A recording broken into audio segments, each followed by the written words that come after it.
Effective knowledge management is essential for the success of any transportation organization. It enables agencies to better utilize available resources, make informed decisions, advance practices, and adapt to changing circumstances. The National Cooperative Highway Research Project, supporting state DOT adoption of knowledge management practices, recognizes the importance of documenting the experiences of early KM adopters so that other agencies may benefit from their progress.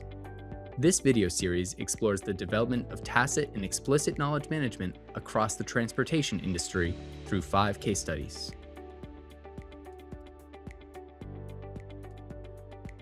At the Michigan Department of Transportation, or MDOT, knowledge management is not just a collection of tools.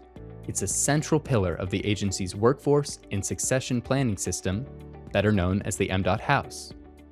Rooted in the department's mission, vision, and values, the knowledge management system pillar is driven by 4 overarching goals: mitigating standalone positions to ensure expertise is shared rather than isolated, keeping key processes at employees' fingertips through accessible documentation, sharing lessons learned across generations to bridge the gap between seasoned and new staff, eliminating knowledge hoarding by fostering a culture of open exchange. To explain why MDOT built this foundation, here is Aaron Johnson, the Superior Region Engineer and KMS Lead.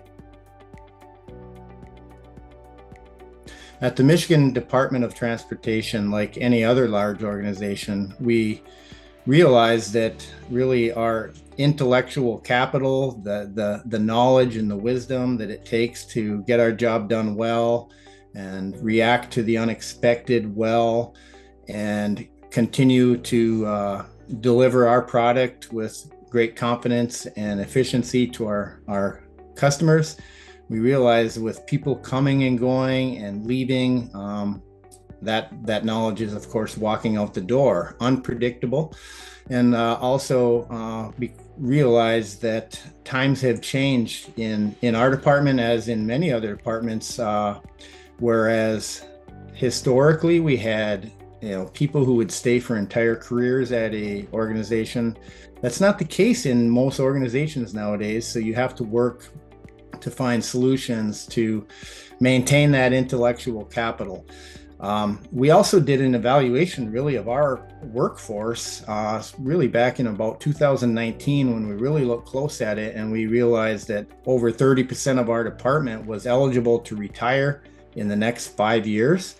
And then we had another 35% of our department at that time that was kind of mid-career employees who are really the people who are getting the job done but also are very heavily recruited by other companies. We needed to establish a knowledge management program that would provide means for our employees to connect and share and capture and work together across a large geographical area and a large organization to make sure that we always had people able to help each other. And thus began our journey for the knowledge management program. To meet their goals of sharing lessons across the workforce and eliminating knowledge hoarding, MDOT focused on social learning through communities of learning, or COLs.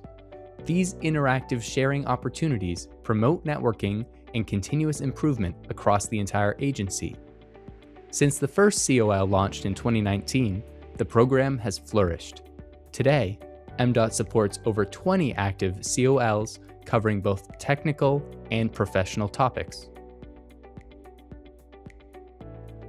Our probably most tangible and beneficial product that we could share is our success with our communities of learning.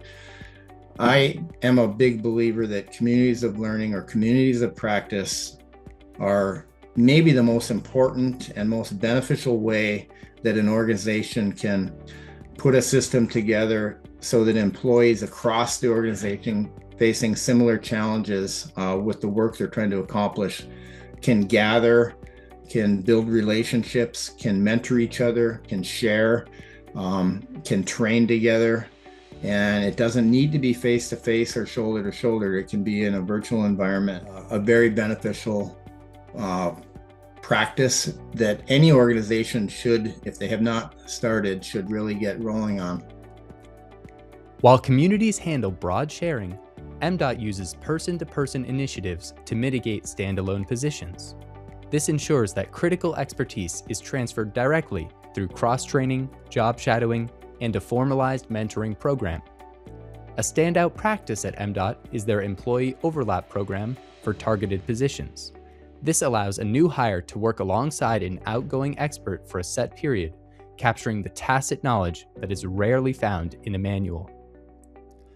To meet the objective of keeping key processes at employees' fingertips, MDOT developed a practical KMS toolbox.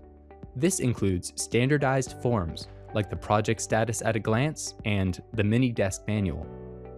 These tools allow employees to document critical duties and core functions in their own words, providing a quick access roadmap for their successors. MDOT has proven that you don't need a massive, dedicated KM staff to see results. Instead, they rely on a region engineer as a champion, supported by the Office of Organizational Development. Key lessons from their journey include: 1. Link to agency strategy.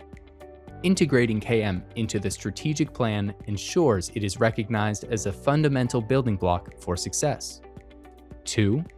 Build a learning culture. When employees feel empowered to lead improvements, regardless of their position, knowledge sharing happens naturally. 3. Work with what you have. By using volunteer leads for COLs and leveraging existing internal relationships, MDOT built a sustainable program without full-time KM staff. As MDOT looks towards the next evolution of the MDOT House, they remain anchored by their 4 original goals. They continue mitigating standalone positions through overlap and mentoring. They are keeping processes at fingertips by encouraging wider use of the KMS toolbox. They are sharing lessons across generations through an ever-growing network of communities of learning. And they are eliminating knowledge hoarding by fostering a culture where every employee knows they are supported by the whole organization. Here is Aaron Johnson with one final piece of advice for other agencies. A challenge with any DOT, especially with knowledge management, is that often it is not something that anyone does for their day job. In many cases, you're starting off with maybe a champion who has found an interest in knowledge management, and that person has a different day job. So you're starting kind of in a new practice in DOTs, especially with churn and workplace churn and people coming and going. You may or may not have a lot of people in your DOT that really even know what it is and how to implement it. So you have to kind of start small, and you have to gain leadership support. Now, AASHTO and the CEOs across the country have definitely shown their interest and that they value knowledge management.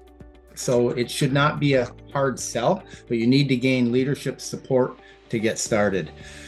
Second, I would advise your champion or your designated KM lead to tap into the AASHTO Committee on Knowledge Management.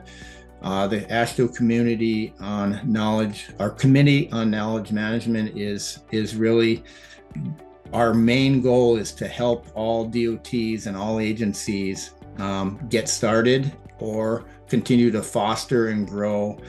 I also would recommend that you start small and that you market it well. When you're selling and introducing to your department knowledge management, you need a good marketing campaign. I would not recommend starting by building an entire knowledge management plan, manual, and trying to start off by laying the so-called big binder in front of everyone and saying, we're starting this. So we started small, and we continue to slowly build our knowledge management program and let our employees learn together with us. That concludes our overview of the Michigan Department of Transportation case study. We encourage you to explore the other infographics, documentation, and resources for all 5 agencies included in NCHRP Project 2044-45 via the link in the description. Thank you for watching.